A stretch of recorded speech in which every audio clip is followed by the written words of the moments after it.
Hello friend, आज मैं आपके लिए इस YouTube के फ्री वीडियो सेशन के अंदर सी लैंग्वेज सब्जेक्ट लेके आया हूँ और ये सब्जेक्ट आपके उपयोग आएगा कंप्यूटर अनुदेशक के लिए। जी हाँ, मैंने आपके लिए देख डेमो ऐप पे काफ़ी MCQ भी बनाए हैं, लेकिन कई स्टूडेंट की वहाँ पर डिमांड आ रही थी कि सर हमें जो है सी लैंग्वेज के फ्री वीडियो हमें प्रोवाइड कीजिए, पॉइंट टू पॉइंट हमें टॉपिक समझाइए। तो मैं उनको फ्री टॉपिक आपको समझाने के लिए देख डेमो ऐप पे आया हूँ। आप लोग हमें फॉलो कर सकते हैं इंस्टाग्राम पे, फेसबुक पे देख डेमो नाम से, और इसी तरह से हम ट्विटर पे भी आपके लिए SK अनीजा नाम से है, और इसके अलावा हम आपके ट्विटर पे, टेलीग्राम पे भी उपलब्ध है। अब आप ये देखिएगा, हमारा नंबर नोट कीजिएगा। मुझसे जो भी आपको जानकारी लेनी है सीधे आप मुझसे संपर्क कीजिए 8920, वापस से सुनिएगा 8920683279। तो ये हमारा मोबाइल नंबर है, नोट डाउन कीजिएगा। तो देख डेमो की इस ऐप पर हम लोग स्टार्ट करते हैं। सबसे पहली चीज हमारी स्टार्टिंग में सी लैंग्वेज के बारे में बेसिक जानकारी। तो देखिए, सबसे पहली बात, सी लैंग्वेज स्टार्टिंग कर रहे हैं तो क्यों ना हम लोग स्टार्ट करें उसकी हिस्ट्री से, फिर हम धीरे धीरे उनके बेसिक कंसेप्ट करेंगे ताकि MCQ करने में आपको दिक्कत ना आए। तो सबसे पहली चीज, सी लैंग्वेज से पहले कौन सी लैंग्वेज आई थी? सी लैंग्वेज से पहले लैंग्वेज आई थी BCPL। फिर BCPL के बाद में कौन सी लैंग्वेज आई थी? BCPL के बाद में लैंग्वेज आई थी B लैंग्वेज, जिसको बनाया था थॉमसन ने। फिर B लैंग्वेज के बाद में जो लैंग्वेज आई है वो आई है C लैंग्वेज, जिसको बनाया है डेनिस रिची ने। अब पूछा जाता है कई बार कि डेनिस रिची ने कौन सी लेबोरेटरी में इसको बनाया है, तो आप बताएंगे AT&T बेल लेबोरेटरी के अंदर इसको डेवलप किया गया है। इसके द्वारा, डेनिस रिची के द्वारा आपके लिए AT&T बेल लेबोरेटरी में इसको डेवलप किया गया है। चलिए, ये आपको कई बार पूछा जाता है कि सी से पहले वाली लैंग्वेज कौन सी है। अब 4 पॉइंट आप ध्यान रखिएगा। सी लैंग्वेज को हम लोग क्या क्या बोलते हैं? पहली चीज, सी लैंग्वेज को बोला जाता है मिडल लेवल लैंग्वेज। अब आप पूछेंगे कि मिडल लेवल लैंग्वेज ऑप्शन क्यों बोला जाता है, तो आप बात को समझिएगा कि सी से पहले जो हमारी सी है, उससे पहले जो हमारी लैंग्वेज आई थी, अगर हम शुरू से इतिहास की बात करें तो सबसे पहले जो लैंग्वेज आई थी वो आई थी आपकी मशीनी लैंग्वेज। जो मशीनी लैंग्वेज है वो लैंग्वेज किसके फॉर्मेट में थी? 01 के रूप में थी। 01 में जब आप कोडिंग लिखते थे तो उस कोडिंग को लिखने में आपको समय जो है वो ज्यादा लगता था। अब आप समझिएगा कि इन्हीं बातों से हम लोग क्या करेंगे, आगे की चीजें कवर करेंगे कि मशीनी लैंग्वेज कंप्यूटर को जरूर समझ में आ रही है, लेकिन जो हमारा यूजर है उसको ये प्रोग्रामिंग लैंग्वेज समझ में नहीं आ रही। फिर क्या बात है, फिर हम लोग मशीनी लैंग्वेज को आगे हमने शुरुआत करी असेंबली लैंग्वेज समझने की, और असेंबली लैंग्वेज में हम कुछ कोड यूज करने लगे, जैसे ऐड, सब्ट्रैक्ट, मल्टीप्लाई, इस तरह के हम छोटे छोटे कोड यूज करने लगे। ये हमारे क्या है? ये हमारे स्यूडो कोड है। ये हमारे क्या थे? स्यूडो कोड, न्यूमोनिक्स इनको बोला जाता है। और ये कौन सी लैंग्वेज में है? असेंबली लैंग्वेज में है। फिर हमारी आई थी high level language. High level language जो यूजर के अनुसार बनाई गई है वो हमारी कौन सी लैंग्वेज कहलाती है? High level language. तो इसमें भी जनरेशन आई थी। पहला था 3rd जनरेशन लैंग्वेज, दूसरा 4th generation language, fifth generation language. आप ये सोचेंगे कि सर ये क्या बातें कर रहे हैं, शुरू में तो कह रहे थे मिडल लेवल लैंग्वेज होती है, अब कह रहे हैं 3rd होती है, 4th होती है, 5th होती है। आखिर सी किस प्रकार की लैंग्वेज है? अगर पेपर में क्वेश्चन आ गया तो हम कैसे सॉल्व करेंगे? तो बात को ये समझिए कि जो सी लैंग्वेज जो है वो हाई लेवल लैंग्वेज है, पहला ऑप्शन। सी कौन सी जनरेशन की लैंग्वेज है? सी 3rd जनरेशन की लैंग्वेज है। अगर ऑप्शन में मिडल लेवल लैंग्वेज ऑप्शन दिया जाए तो आप ये समझिए कि आपको मिडल लेवल लैंग्वेज ऑप्शन को सेलेक्ट करना है। क्यों करना है? क्योंकि सी कंप्लीट हाई लेवल लैंग्वेज नहीं है। पूछ लिया जाए कि कंप्लीट हाई लेवल लैंग्वेज क्यों नहीं है, तो आप ये समझिए कि इसके अंदर 2 ऐसी चीजें हैं, एक तो पॉइंटर और एक असेंबली लैंग्वेज। मतलब इन 2 टॉपिक के कारण आज भी हम सी लैंग्वेज को हाई लेवल लैंग्वेज ना मानकर मिडल लेवल लैंग्वेज मान लेते हैं। चलिए हम लोग नेक्स्ट टॉपिक पे आते हैं। अब आगे देखिए, तो पहली चीज मैंने आपको क्या बताई? पहली चीज मैंने आपको बताई कि सी जो है वो किस प्रकार की लैंग्वेज है। तो फर्स्ट चीज आपने क्या देखी, फर्स्ट चीज आपने देखी कि सी एक स्ट्रक्चर लैंग्वेज है। कैसी लैंग्वेज है? Structure language. दूसरा सेकेंड पॉइंट देखिए, सी किस प्रकार की लैंग्वेज है? Middle level language. तो नोट डाउन कीजिएगा साथ साथ। पहला पॉइंट आपने क्या लिखा कि एक ऐसी लैंग्वेज है आपकी स्ट्रक्चर लैंग्वेज है। दूसरा पॉइंट आप क्या लिख रहे हैं? एक ऐसी लैंग्वेज है मिडल लेवल। इसको हम लोग क्या बोलते हैं? High level language. High level language कौन सी जनरेशन की? थर्ड जनरेशन की लैंग्वेज। कौन सी जनरेशन की है? थर्ड जनरेशन की। चलिए fourth number point, structure language क्यों कहते हैं इसको? स्ट्रक्चर लैंग्वेज इसलिए बोला जाता है कि किसी भी लैंग्वेज को स्ट्रक्चर लैंग्वेज चार कारण से बोला जाता है। पहला होता है इफ एल्स, दूसरा आपका होता है लूप, स्विच केस। ये कुछ चीजें ऐसी हैं जिसके कारण हम लोग उस लैंग्वेज को स्ट्रक्चर लैंग्वेज कहते हैं। तो स्ट्रक्चर लैंग्वेज जिसमें हम लोग उपयोग ले रहे हैं किसका? इफ एल्स का। जिसमें हम लोग किसका उपयोग ले रहे हैं? लूप का। जिससे हम लोग किसका उपयोग ले रहे हैं? स्विच केस का। तो ये सारी चीजें हमारी किस लिए? ये हमारी यही बात बताने के लिए है कि सी को स्ट्रक्चर लैंग्वेज क्यों बोला जाता है। सेकंड चीज, सी को मिडल लेवल लैंग्वेज कहा जाता है। मिडल लेवल लैंग्वेज क्यों कहते हैं? मैंने आपको बताया था कि सी कंप्लीट रूप से हाई लेवल लैंग्वेज नहीं बनी है। कुछ चीजें ऐसी है जो इसमें आज भी इसको जो है हाई लेवल लैंग्वेज नहीं बनने देती। एक तो हो गया आपका पॉइंटर, एक आपकी होगी असेंबली लैंग्वेज।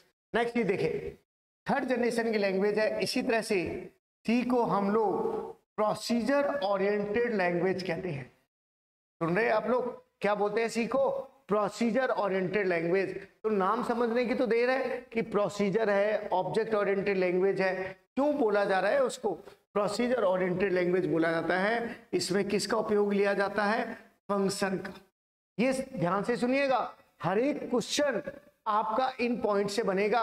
तो इन सभी पॉइंट को आप दिमाग में रखेंगे तभी तो वो चीजें कवर होगी। तो हम लोग इसको कैसा लैंग्वेज कहते हैं? फंक्शन का इसमें उपयोग लिया जाता है। पांचवें पॉइंट, इस लैंग्वेज को हम लोग टॉप डाउन लैंग्वेज कहते हैं। कौन सी लैंग्वेज कहते हैं? Top down language.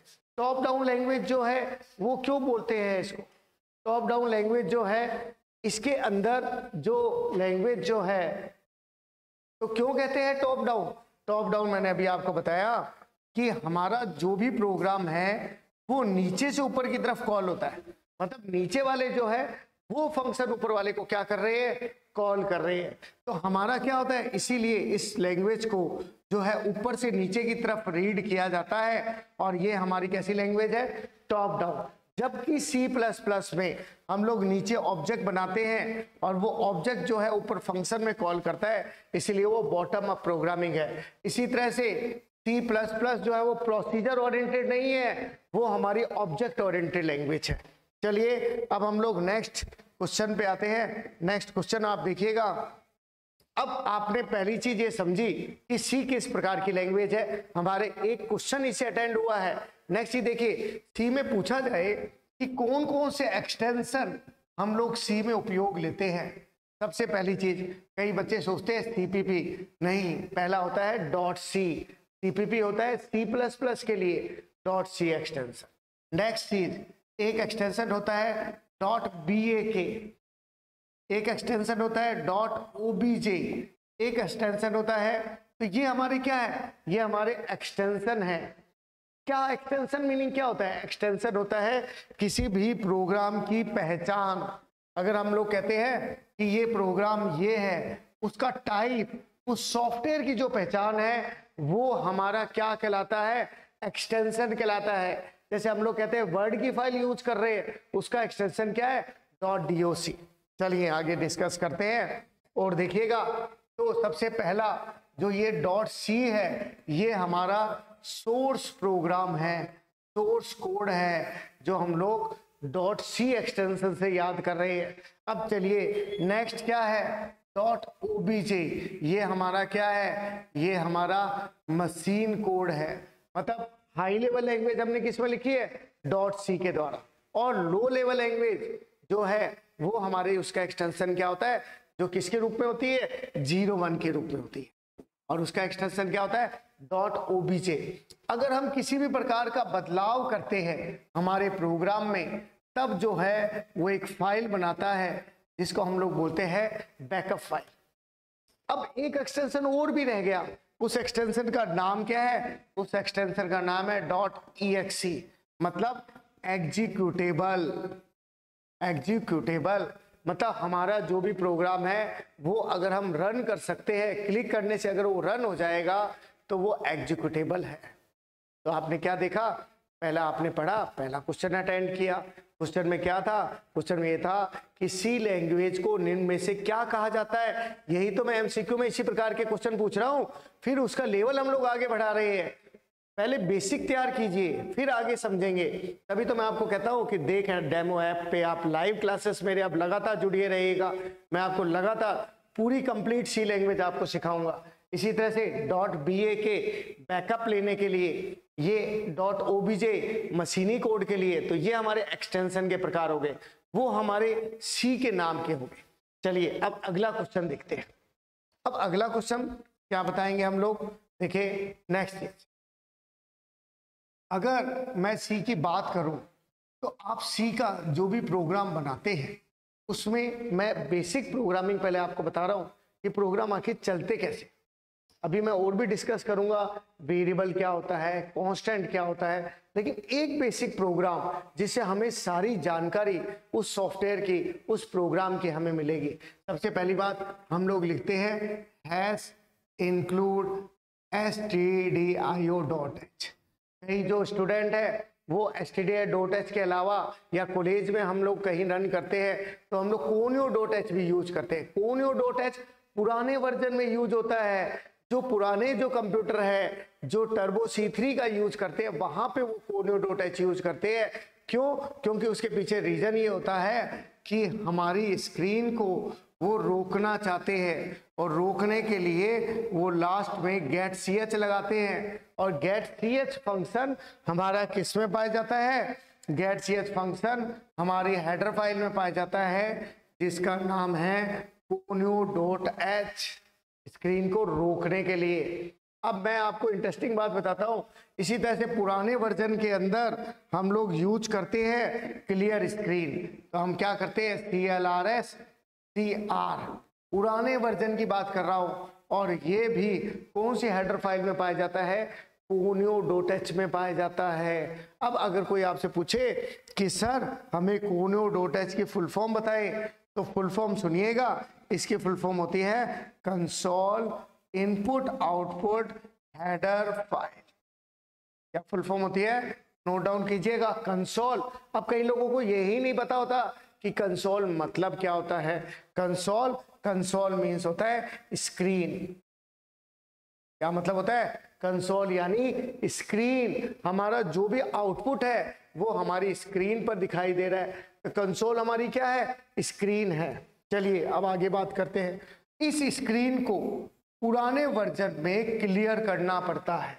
क्या करना पड़ता है, जो टर्बो C3 के जो ब्लू कलर की स्क्रीन है वहां पे हमें उसको क्या करना पड़ता है, क्लियर करना पड़ता है। इसलिए हम लोग क्लियर स्क्रीन का यूज करते हैं, to clear the screen, screen को साफ करने के लिए हम लोग इसका उपयोग लेते हैं। और ये फंक्शन पाया किस में जाता है, ये फंक्शन पाया जाता है conio.h में। इसी तरीके से अगर हम लोग बात करते हैं आपके गेट ch की, तो गेट ch क्या है, गेट ch का मतलब होता है गेट कैरेक्टर। क्या मीनिंग होता है, गेट कैरेक्टर। कैरेक्टर को इनपुट लेने के लिए हम लोग किसका यूज करते हैं, गेट ch का। तो गेट कैरेक्टर स्क्रीन पर जब लिखा जाता है, मैं पुराने वर्जन की बात कर रहा हूं, 16 बिट वाले की बात कर रहा हूं, जब स्क्रीन को रोकना हो, स्क्रीन को रोकना हो तब हम इसको यूज करते हैं। तो स्क्रीन को रोकने के लिए इसका उपयोग लिया जाता है। और ये रोकता क्यों है, ये कैरेक्टर लेने के लिए रोकता है। तो बात समझिएगा, ये क्यों रोक रहा है, ये कैरेक्टर इनपुट करने के लिए स्क्रीन को रोकता है।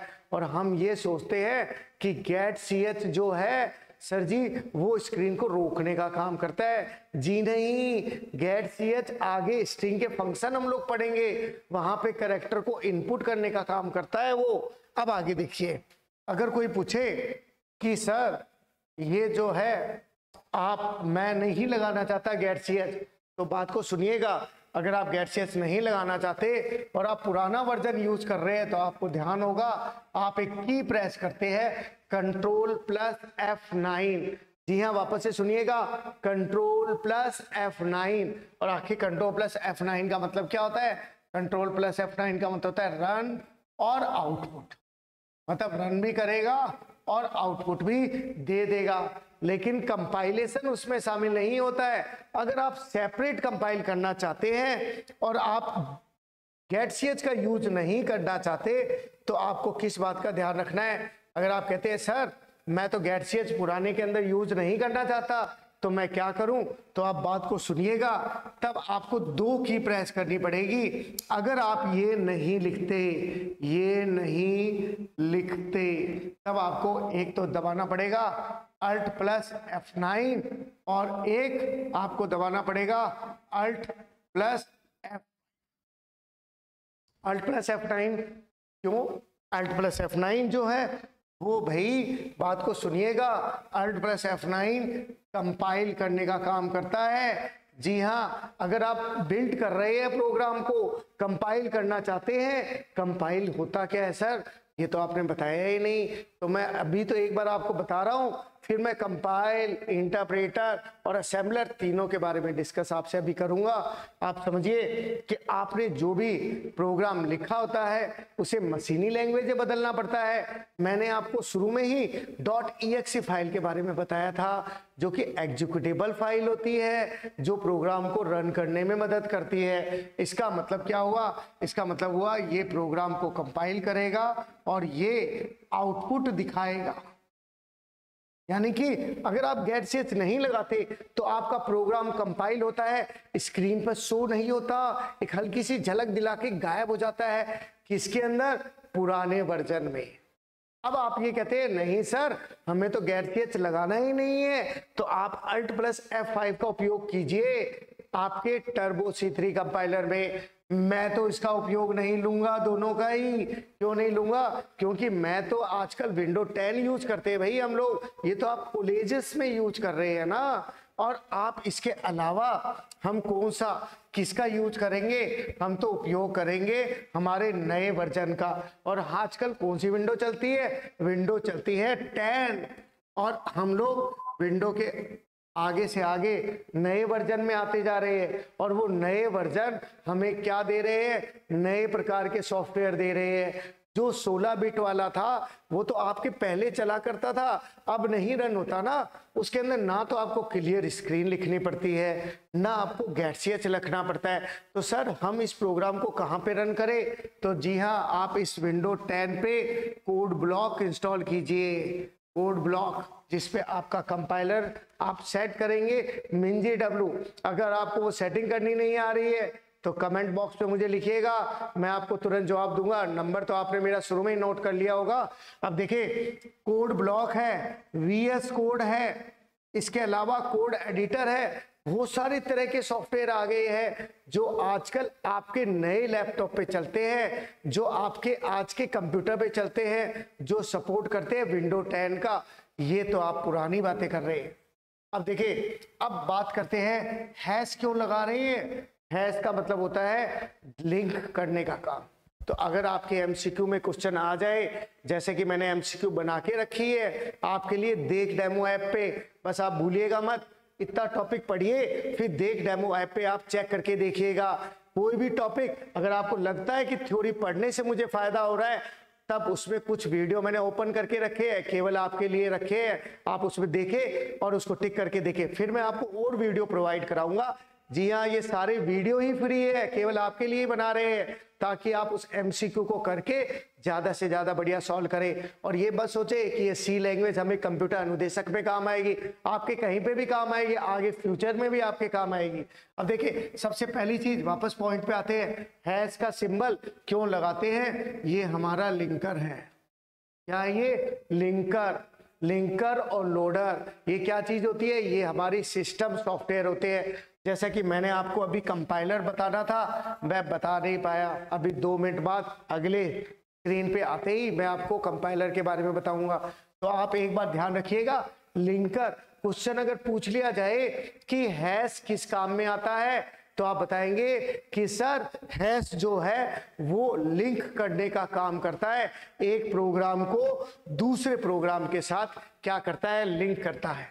stdio.h क्या होता है? Standard input output header file. और इसमें कितने फंक्शन होते हैं? इसमें 2 फंक्शन होते हैं, एक होता है printf और एक होता है scanf।